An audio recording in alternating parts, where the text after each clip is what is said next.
factual but not truthful. American citizens weren't deported. That's just not true. Due process was given to all of these people.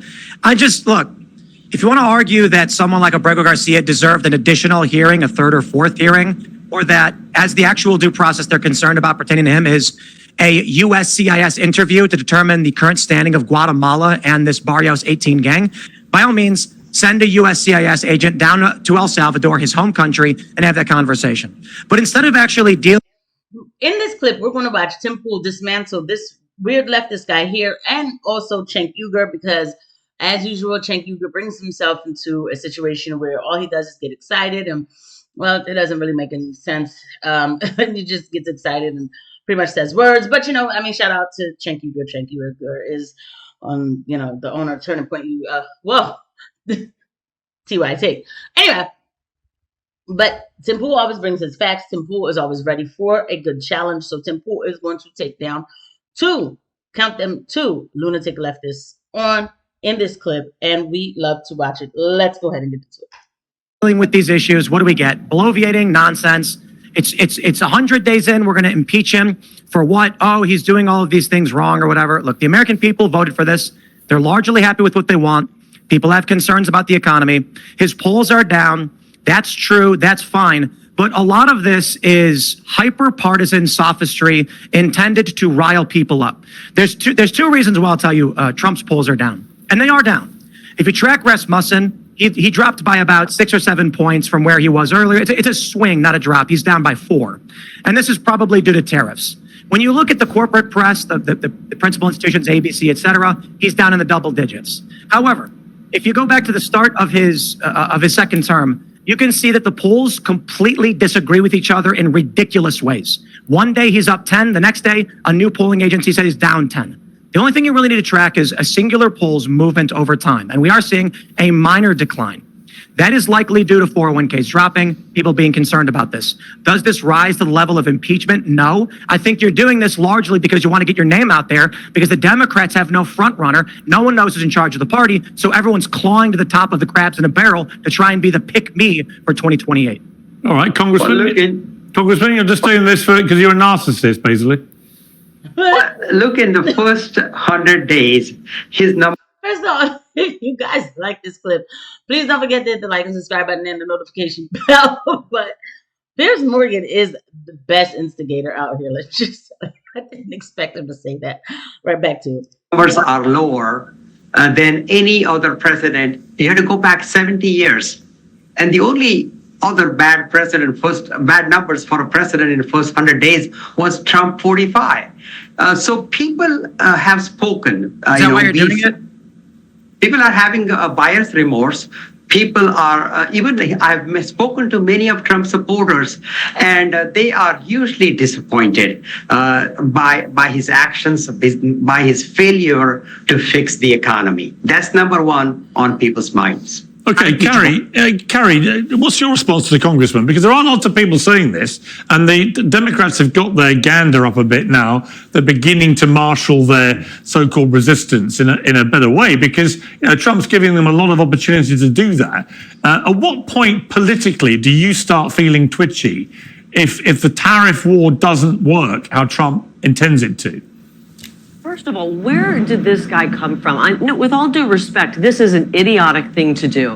And it's proving that the Democrat Party has... I'm going to move on from Carrie because she's a little on the boring side. I mean, no disrespect to her, but I kind of like when Cenk Uygur gets worked up and he's sitting there, his mouth is like twisted, ready to have manufacturing happening in America.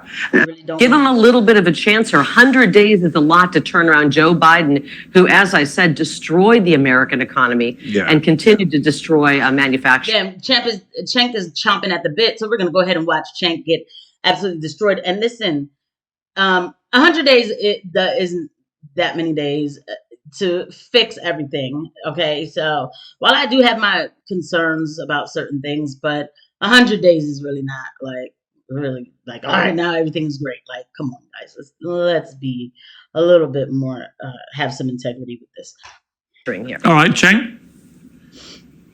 Yeah, so first of all, the propaganda is getting tiresome. Trump has done a brilliant job. You can't find one thing to criticize him over.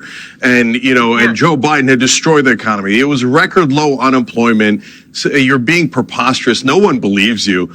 Everyone realizes it was the tariffs. They had a perfectly good economy handed to him, and at this point has shattered it to pieces. So I'm getting sick of the propaganda. I'm also getting sick of the, with all due respect, this is idiotic. That's not all due respect. It so is I'm not idiotic. sure you have good command It of is the English idiotic. language.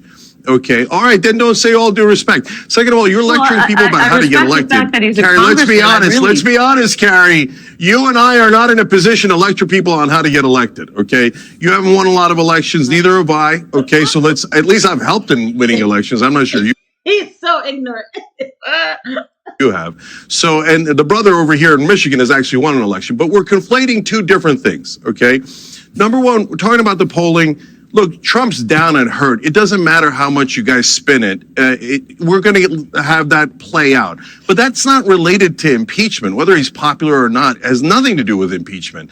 So I don't even know why the congressman brought that up, to be honest. And I think that this impeachment thing is way too premature. What, are you going to get enough Republicans on board? There's no way you are, right? On the other hand, are there actual good grounds for it? There are. You're just not going to be able to execute it. The grounds for impeachment are doing things that are illegal or unconstitutional. Has he subverted the will of Congress?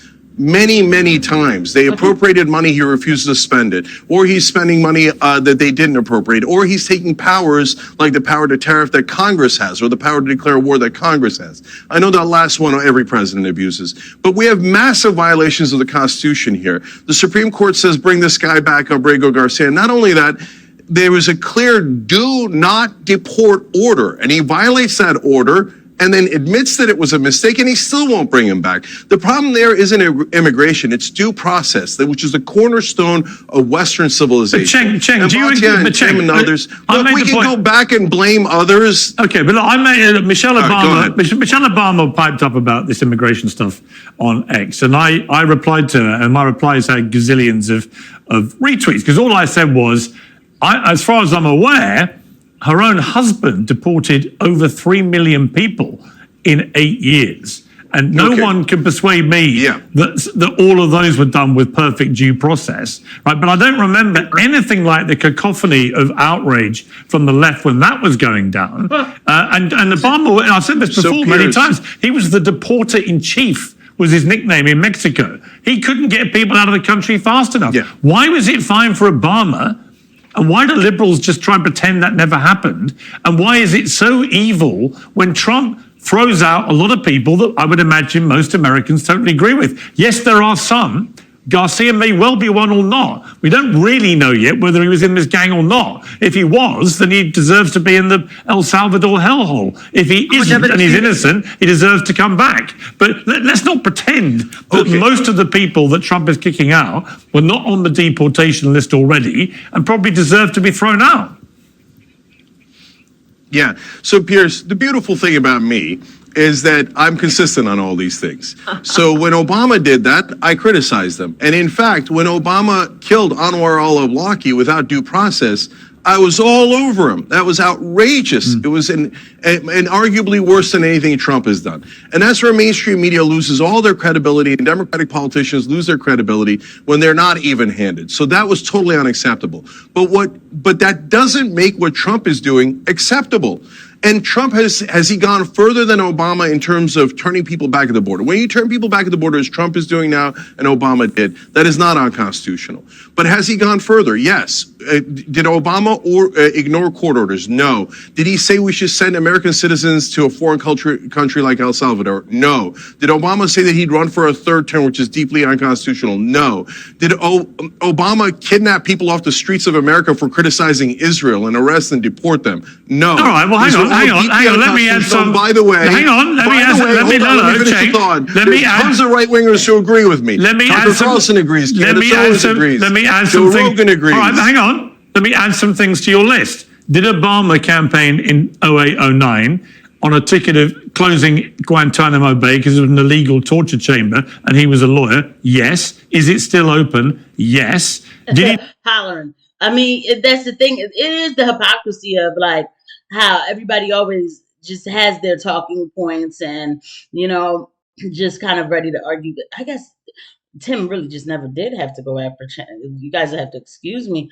It was really the most crazy guy on the stage was this weird guy. I'm still gonna pitch him against Cenk. Everybody has their talking points. The fact is, Obama was not only was he the reporter in chief, he was Obama. Guy bombed the Middle East so much, like destroy. I mean, Gaddafi. Anyway, very interesting conversation. You see how these things go. Cenk almost sound like he was making sense, and then he quickly reversed it back. It's just about who you like and who you don't like. Very tribal stuff. I'll see you guys at the next one. Bye.